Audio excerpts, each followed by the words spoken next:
le vis très mal. Je dors très mal. Heureusement qu'il y a du soutien en fait entre nous. Il y a beaucoup d'amour entre nous, donc c'est ce qui fait qu'on arrive à préserver notre couple. Qu'il y en a une qui va pas bien, l'autre la réconforte et vice-versa en fait. Le calvaire, c'est ce que vivent ces deux jeunes femmes depuis plus d'1 an à Segré. Du fait de leur homosexualité, elles sont l'objet d'insultes et d'intimidations, délits commis par une bande de jeunes. Aujourd'hui, Jessica et Virginie sont à bout nerveusement. C'est elles qui ont médiatisé l'affaire. Il faut dire qu'elles ont déjà porté plainte de nombreuses fois à la gendarmerie. Elles ont aussi rencontré le sous-préfet sans qu'aucune solution durable ne soit trouvée. Donc on a vu que la gendarmerie ne faisait rien, que ça avançait pas. Donc en fait on s'est senti seul.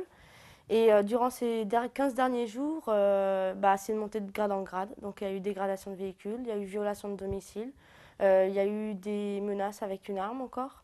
Il y a eu, qu'est-ce qu'il y a eu des diffamations encore à caractère homophobe, de la discrimination à caractère homophobe. Et donc nous, en fait, on se sentait seul parce qu'on porte plainte, mais du coup, en fait, il n'y a rien qui bouge. Après plus d'1 an de brimade, Jessica et Virginie ont décidé de déménager avec l'aide de la mairie de Segré. Cette dernière a été accusée par l'association Quasar de ne pas être intervenue plus tôt.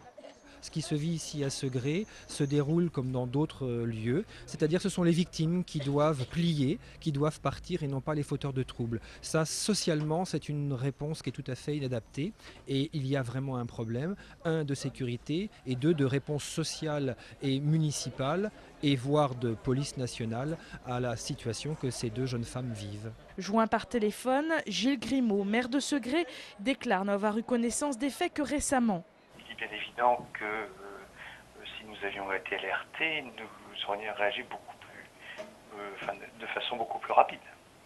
Parce que ce sont des faits qui sont tout à fait odieux et inadmissibles. Le jeudi, jour où j'étais au courant, je pense avoir réagi et je continue à être à leur écoute et à les suivre, oui, et je les suivrai jusqu'à ce qu'elles le souhaitent. Des enquêtes sont en cours contre les délinquants présumés. Jessica et Stéphanie, elles, déménagent demain en départ précipité et espèrent pouvoir construire tout simplement une nouvelle vie.